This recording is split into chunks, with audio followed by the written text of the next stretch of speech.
there's a number of people that have to approve on this deal, and I want to make sure my attorney says the documents and paperwork are okay.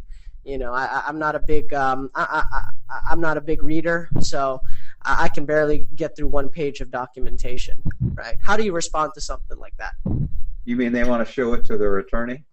They want to have it reviewed, showed, checked out by a third party or somebody else in the family. That's fine. I just say, well, what's that person's name? Joe Smith. I said, okay, let's write it up. This offer is contingent upon review and written disapproval of seller's attorney. I want to highlight that last line that you said, Bill, because that is crucial. That is key. It's like, when people do pay-per-click advertising, I always tell them, look, include offer within 24 hours. Okay, because that is the hot phrase that'll convert your leads better than not having it in there. You said something really crucial. This offer is contingent upon review and written disapproval, right, by your attorney. ... Within 3 business days or something like that.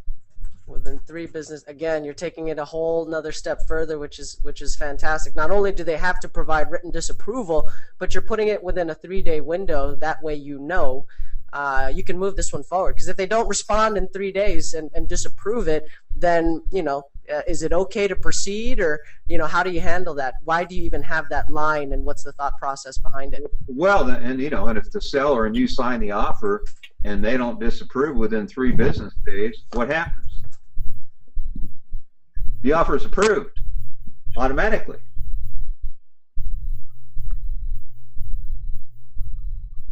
Gil?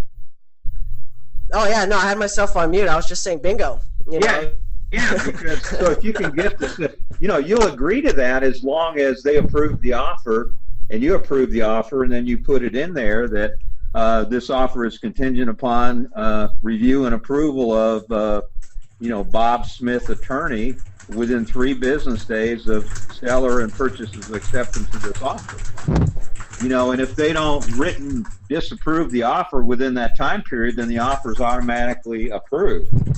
So I'm not saying you're going to get that accepted all the time, but sometimes, that's the way to do it. The other thing that I usually get the seller to commit to is that they make their own business decisions.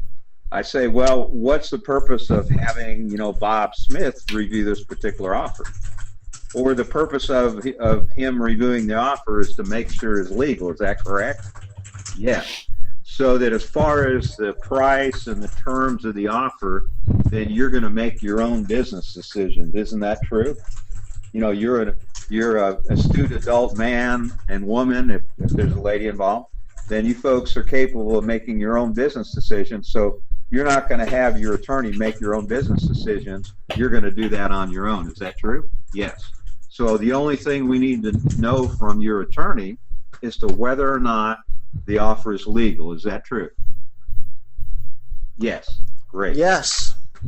Exactly. Again, more good ones. And when you have to take a bit of a stance, and you want to make sure that the person you're talking to is the decision maker, that when the time comes, they will pull the trigger, they will take action, they'll actually move forward and do something, right? So I think that's really critical. And it's funny, again, the more you pull away, the more you raise your standards.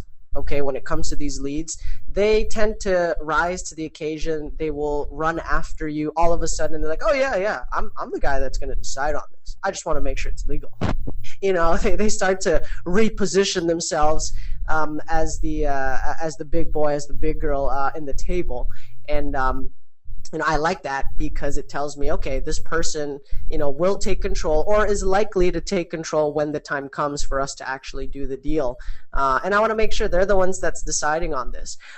When I first got started in real estate, I had a very limited, actually I had a 0 marketing budget and some creative ways that I had to tap into in order to get some experience in real estate. I volunteered to work at a mortgage broker's office just to kind of get some experience. and learn something about real estate. And one of the biggest takeaways that I've had from that experience was this one objection, right? When the lead, tells you, oh, I have to have so-and-so review this, okay? You want to make sure that the person who is reviewing it is actually a qualified person to do so, okay?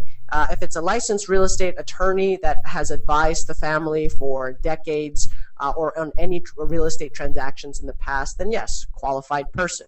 If it's an attorney that specializes in surrogacy or business, how to set up a corporation, and then he's going to review a real estate transaction, that's a little bit funky. You know what I mean? That's not in his wheelhouse. That's not in his expertise. And again, I try to find out that whoever this person is listening to, whoever the person is consulting with, is the right person, is a qualified person, not just for me, but for themselves. I don't want this person making a bad decision, based on somebody else who has no qualifications to even be giving them advice on the transaction, right? So there's a story that I've taken with me ever since, where when somebody says, I have to have this person, review my transaction, I got to talk to my real estate agent, right?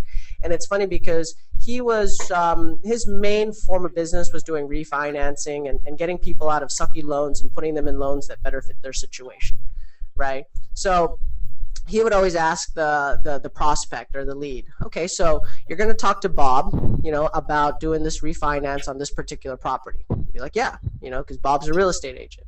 You go, okay, so Bob was the same person that put you in this house and gave you this horrible interest rate, right? If I'm again just trying to find out, want to understand the situation, and the seller, the lead goes, well, yeah, okay, well, isn't it weird that you're going to ask the guy for advice on whether or not lowering your interest rate is going to benefit your situation when it's the same person that put you in this bad loan in the first place? There's just something funky about that. Maybe it's just me, Mr. and Miss Seller, but I don't know. There's something that sticks out with that, don't you think? And the seller all of a sudden is like, well, you know what? I'm glad you pointed that out. Right? So all of a sudden, this person is no longer involved in the decision-making process, and this person can now make a decision for themselves. Now, if they want to continue to consult and get outside feedback, okay, then I will refer them to, or I'll tell them, go find a real estate attorney or somebody that specializes in these transactions so that they can, help you interpret the documentation. And, the great part about all this, Mr. and Miss Seller, is that, I believe in simple, straightforward, easy to read, layman's term documentation.